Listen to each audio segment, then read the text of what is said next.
For 30 years, Gordon Oakley was a ghost in plain sight. He sat on the hot concrete of Alameda County, California, strumming a guitar, watching thousands of people walk by him. To the world, he was just another statistic, another homeless man panhandling for enough change to eat. He was invisible. Until the day a sheriff's deputy decided to stop looking at him and started looking for him.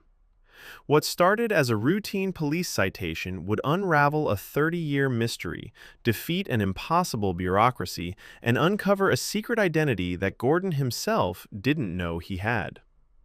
Deputy Sheriff Jacob Swalwell knew the man's face. He'd seen him dozens of times in San Leandro, asking for money. And like any officer, Swalwell had a job to do. He had warned him repeatedly, "You can't panhandle here. It's against the ordinance." But the man kept doing it, not out of rebellion, but out of survival. Finally, Swalwell had no choice.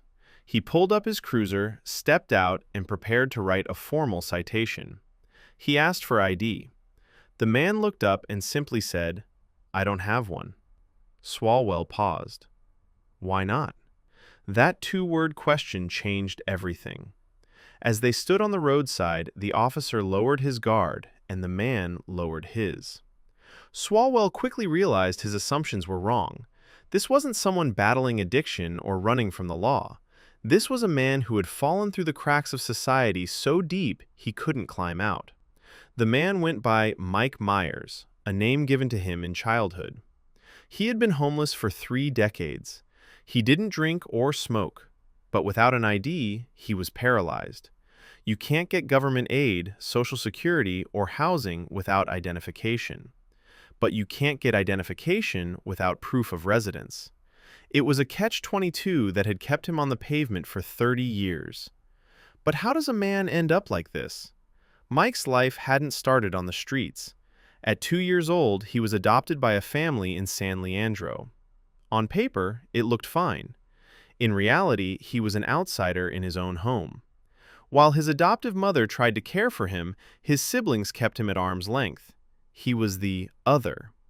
That isolation followed him everywhere. When he was 16, he learned he was adopted, confirming what he had always suspected. He didn't belong. After his adoptive parents died, the family severed ties completely.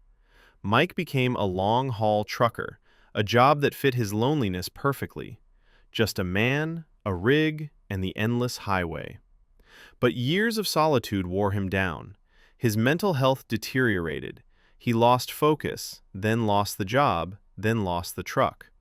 With no family to call, no savings to fall back on, and no safety net to catch him, the man who called himself Mike Myers slipped off the map entirely. For 3 decades, no one came looking. Back on that street corner, Deputy Swalwell made a decision. He wasn't going to write a ticket. He was going to try to write a new future. "I decided I wasn't going to walk away this time," Swalwell later said. He offered to help Mike get an ID. But for a man with no fixed address, the DMV is a fortress. When they arrived, the clerk couldn't find a single record of Mike Myers. It was as if he had never existed. They demanded a birth certificate, proof of residency, documents a homeless man simply doesn't have. Mike felt the familiar sting of defeat. He was ready to give up. But Swalwell wasn't. He reached out to Pastor David Sims, a local minister who had experience navigating social services for people in crisis. Together, they went on the hunt for answers.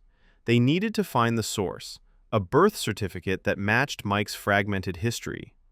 Swalwell and Pastor Sims spent weeks digging through adoption records and county archives, hitting dead ends at every turn. The name Mike Myers led nowhere. Then, a breakthrough. They found a document. But the name on it wasn't Mike Myers. The baby born all those years ago was named Gordon Michael Oakley. When they showed him the certificate, he stared at it for a long time. "Gordon," he said quietly, as if trying the word on for size. For 60 years, he hadn't known his own name. Armed with this single piece of paper, the walls of bureaucracy finally crumbled. They returned to the DMV, and for the first time in decades, Gordon held an official ID card. He was no longer a ghost. He was a citizen. The local news picked up the story of the deputy and the homeless man, but the story wasn't over. It had just begun. Mark Asens, a private investigator in California, saw the news report. He was moved by the deputy's kindness, but his investigator's brain latched onto a detail: the birth name, Gordon Michael Oakley. A name like that has a history, and Asens wanted to find it. He opened a pro bono investigation to see if any of Gordon's biological family was still out there. The search wasn't easy. Adoption records from the 1960s were incomplete, scattered across agencies that no longer existed. Asens hit walls for weeks. He tracked a lead to an old Navy enlistment record. Gordon's biological father had been a sailor, but the trail went cold. Then he found a marriage license, and on it, a name: Marie Pauline Oakley, Gordon's birth mother. Asens braced himself for the worst. After 60 years, the odds of her being alive were slim.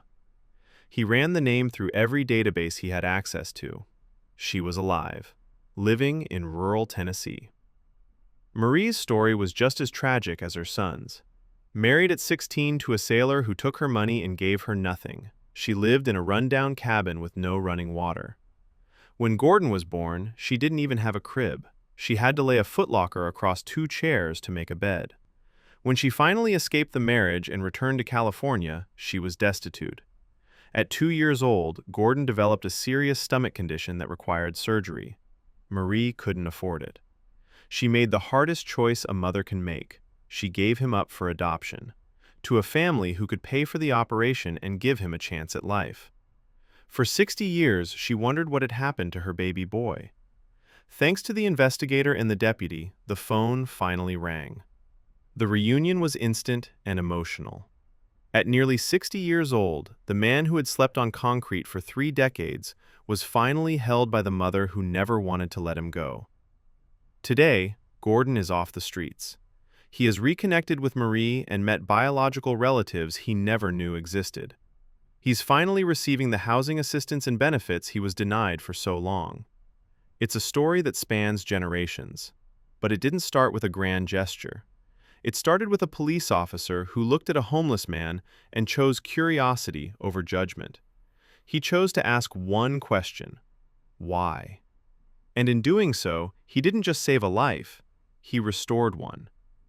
If this story moved you, consider subscribing for more true stories of hope and humanity. Thanks for watching.